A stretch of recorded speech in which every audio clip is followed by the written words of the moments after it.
बिस्मिल्लाहिर्रहमानिर्रहीम। अस्सलाम वालेकुम। आज हम बात करने जा रहे हैं वैक्यूम गेज के साथ इंजन के डायग्नोसिस की। ये हमारे पास एक वैक्यूम गेज अवेलेबल है और उससे पहले हम बिफोर के हम इसके ऊपर बात करें कि इससे हम इंजन की क्या क्या चीज़ें डायग्नोस कर सकते हैं। सबसे पहले समझने की ज़रूरत ये है कि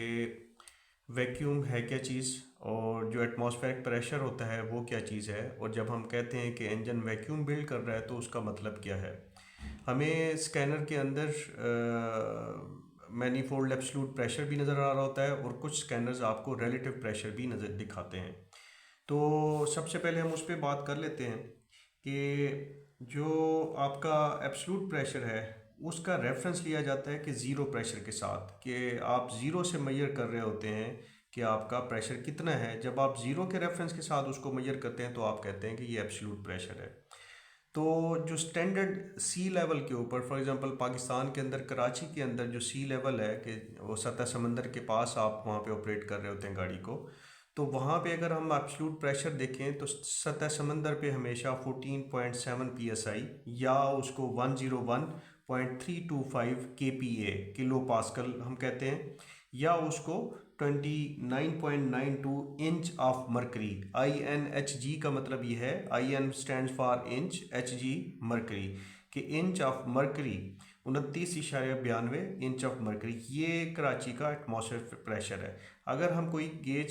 से वहाँ पे प्रेशर एटमॉस्फेयर का मेजर करेंगे और वो हमें ज़ीरो से ये चीज़ देता है तो इसका मतलब ये है, और ये हमें वैल्यू मिलती है 14.7। अब कोई भी गेज है जो हम जनरली देखते हैं वो ज़ीरो पे शो कर रही होती है नॉर्मल। मैं इस वैक्यूम गेज की बात नहीं कर रहा हूँ, एक नॉर्मल जो प्रेशर की गेज होती है, बट वो प्रेशर की गेज ज़ीरो पे एक्सपोज होती है तो वो रिलेटिव टू एटमॉस्फेरिक प्रेशर दे रही होती है, यानी कि वो जो भी प्रेशर कैलकुलेट करेगी इस रेफरेंस से ऊपर करेगी। अगर वो बताती है कि जी 2 psi है मेरा प्रेशर, मैंने अगर फॉर एग्जांपल एक कंप्रेसर के साथ एक गेज लगाई हुई है और वो एब्सलूट प्रेशर मुझे देती है, या एब्सलूट नहीं रिलेटिव प्रेशर देती है, तो उसका मतलब ये होगा कि एटमॉस्फेयर के अंदर 14.7 psi अवेलेबल है। अब जो 2 psi आपके कंप्रेसर का प्रेशर है तो 14.7 प्लस 2 है, वो उससे ऊपर होगा, वो गेज आपको 2 psi शो करेगी। तो ये कॉन्सेप्ट है कि एब्सलूट क्या चीज़ है। एब्सलूट है विद रेफरेंस टू कि जब आप मेजर कर रहे हैं प्रेशर को ज़ीरो से, और रिलेटिव ये है कि जब आप अपने एटमॉस्फेयर प्रेशर के हिसाब से मेजर कर रहे हैं। कंप्रेसर ऑब्वियसली आपके एटमॉस्फेयर प्रेशर से ज़्यादा प्रेशर बिल्ड करता है।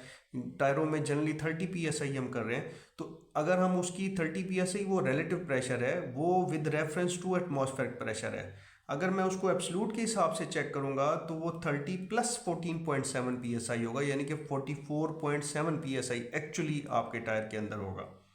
ठीक है जी। इसी तरह जो वैक्यूम, जब हम बात कर रहे हैं तो वैक्यूम को नेगेटिव प्रेशर भी कहा जाता है, बट वो नेगेटिव प्रेशर इस एटमॉस्फेरिक प्रेशर की लाइन के सेंस में है, ना कि वो ज़ीरो से माइनस ज़ीरो ज़ीरो तक ज़ीरो प्रेशर भी अचीव करना बहुत डिफ़िकल्ट है, बहुत आइडियलिस्टिक है, और उसके लिए बहुत ही आइडियल किस्म के आपको वैक्यूम पंप चाहिए होंगे। तो जनरली जो वैक्यूम जब हम बात करते हैं तो हम कहते हैं कि जो हमारा एटमॉस्फेरिक प्रेशर है उससे हम कितना नीचे हैं। तो जो रिलेटिव आपको प्रेशर कुछ स्कैनर्स आपको दिखाते हैं पैरामीटर के अंदर, वो बेसिकली वो ये दिखाते हैं कि आप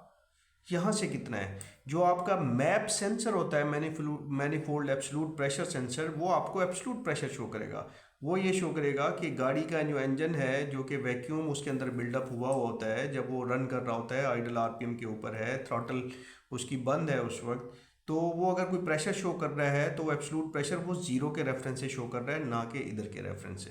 तो ये कॉन्सेप्ट हमें अंडरस्टैंड करना चाहिए कि जब भी हम एब्सलूट की बात करते हैं तो हम रीडिंग जो वैल्यू बता रहे होते हैं वो ज़ीरो के कॉन्टेक्स्ट में बता रहे होते हैं। जब हम रिलेटिव की बात करते हैं तो हम जो भी वैल्यू बताएंगे वो इस जो आपका एटमॉस्फेयर में प्रेशर है, हमारे इर्द गिर्द एक प्रेशर अवेलेबल है, उसके हिसाब से बात करेगा। तो जब हमने ये बात कर ली, और ये प्रेशर वैक्यूम बनता कैसे इंजन के अंदर, जिस तरह से आपकी ये आपका एक पिस्टन है और इधर यहाँ पे एक सिलेंडर के अंदर ये अवेलेबल है, जब इसकी मूवमेंट नीचे की तरफ होगी तो ये नीचे की तरफ सिलेंडर में जब होगा और ऊपर से चीज़ें बंद हैं, तो इसको जब ये खींचेगा तो ये सक करता है, तो ये एयर को सक करता है। वो जो सक्शन होती है वो आके वो आपका जो बाहर इन्वायरमेंट के अंदर प्रेशर हो उससे कम प्रेशर लेके आता है, वो इस प्रेशर को नीचे लेके आएगा। तो इसलिए इसको रिलेटिव प्रेशर या वैक्यूम प्रेशर कराते हैं कि आपका जो इनटेक का प्रेशर होता है जब इंजन रन कर रहा होता है तो वो इन्वायरमेंट से नीचे आ जाता है। तो हर जो भी गाड़ियाँ हैं उनका एक्सटेंडेड आइडल आरपीएम के ऊपर एक प्रेशर होता है। उस रेंज में अगर प्रेशर हो तो इसका मतलब है इंजन एक हेल्दी है। और इसी वैक्यूम प्रेशर की इसी प्रेशर को देखते हुए हम बहुत सारे एनालिसिस और डायग्नोसिस कर सकते हैं इंजन की मैकेनिकल हेल्थ के बारे में। उसी के बारे में हम बात करेंगे आज कि इसी वैक्यूम गेज का ही मैंने एक वो बनाया हुआ है कि 0, 5, 10, 15, 20, 25, 30 इंच ऑफ HG। तो जो भी गाड़ी है वो जनरली 18 से 21 या 22 इंच ऑफ मर्करी अगर वैल्यू आपको इस वैक्यूम प्रेशर में इंजन की मिलती है तो इसका मतलब है ये एक हेल्दी इंजन है और इसकी जो सक्शन की पावर है उसमें कोई मैकेनिकली फ्लॉज नहीं है। और वह इंजन उसको हर इंजन को इतना प्रेशर की मैं बात कर रहा हूँ एयर एस्पायर्ड इंजन की बात कर रहा हूँ, ना कि बूस्ट वाले जिसके इंजन के अंदर टर्बो लगा होता है। टर्बो इंजन पे ये रूल अप्लाई नहीं होगा क्योंकि टर्बो के अंदर प्रेशर दे के एयर भेजी जाती है तो वैक्यूम वहाँ पे इस हिसाब से नहीं होता जो कि एक नॉर्मल गाड़ी के अंदर होता है। हम नॉर्मल गाड़ी की बात कर रहे हैं। तो 18 से 22 का फिगर है जो कि एक्सेप्टेबल रेंज है। और हायर साइड पे 20-21 की जो गाड़ी है, जो नई गाड़ी है, आपको आराम से उसमें 21 इंच ऑफ मर्करी का वैक्यूम मिलेगा आइडल आरपीएम के ऊपर। और ये उस वक्त चेक करते हैं जब आपकी गाड़ी फुली वार्म अप हो चुकी हो, इंजन को रन करते हुए इंजन स्टार्ट हुए 5-7 एक 8 मिनट गुजर चुके हों और गाड़ी का टेम्परेचर कम से कम कूलेंट टेम्परेचर 70 से 80-85 के आसपास आ चुका हो, तो उसको हम कहते हैं कि उस वक्त आप ये गेज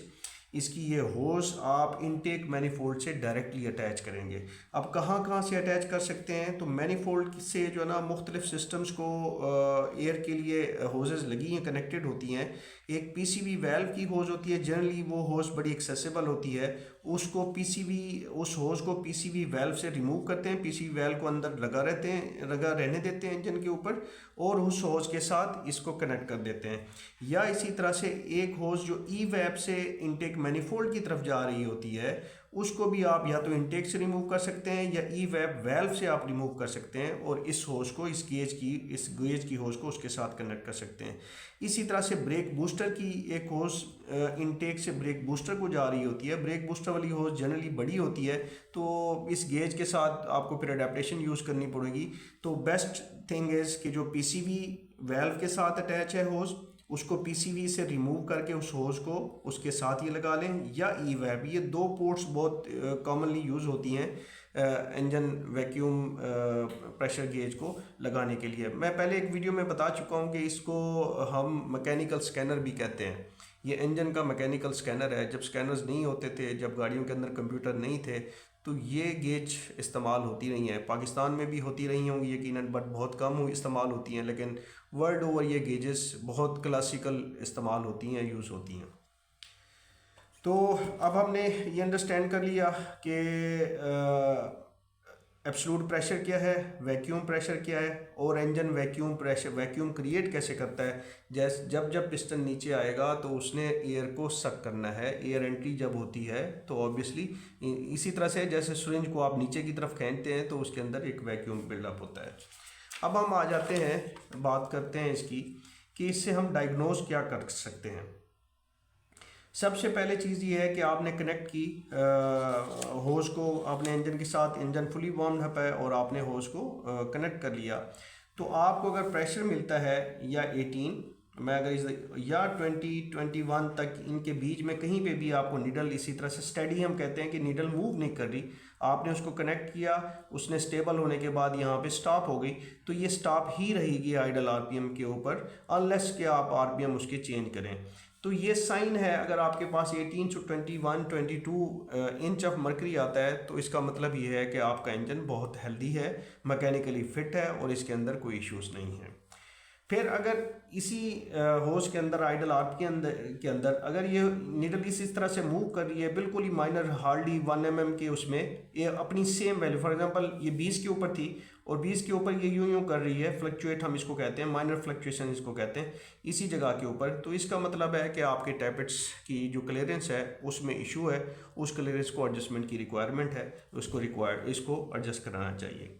फिर एक और चेक है जिसमें हम ये देखते हैं कि एग्जॉस्ट रिस्ट्रिक्टेड तो नहीं है। एग्जॉस्ट रिस्ट्रिक्शन का जो बेस्ट जो एक्यूरेट टेस्ट होता है वो ये है कि जो अपस्ट्रीम ऑक्सीजन सेंसर है उसको आप रिमूव करके जो फ्यूल प्रेशर वाली गेज होती है किसी अडेप्टर के साथ अगर वहाँ पे लगा दें, और अगर वो कोई प्रेशर आपको शो करता है आइडल आरपीएम पे, हायर आरपीएम, तो इसका मतलब है आपका कैटालिटिक कन्वर्टर या एग्जॉस्ट के अंदर किसी किस्म की रिस्ट्रिक्शन है, तो उसको आप कर सकते हैं। हाउएवर ये वैक्यूम गेज जो कि बहुत ईजीली इंस्टॉल होती है, कोई आपको एक्स्ट्रा एफर्ट, कोई ख़ास एफर्ट नहीं करनी पड़ती, तो इसको भी, इसके लिए ज़रूरी है इसका जो चेक है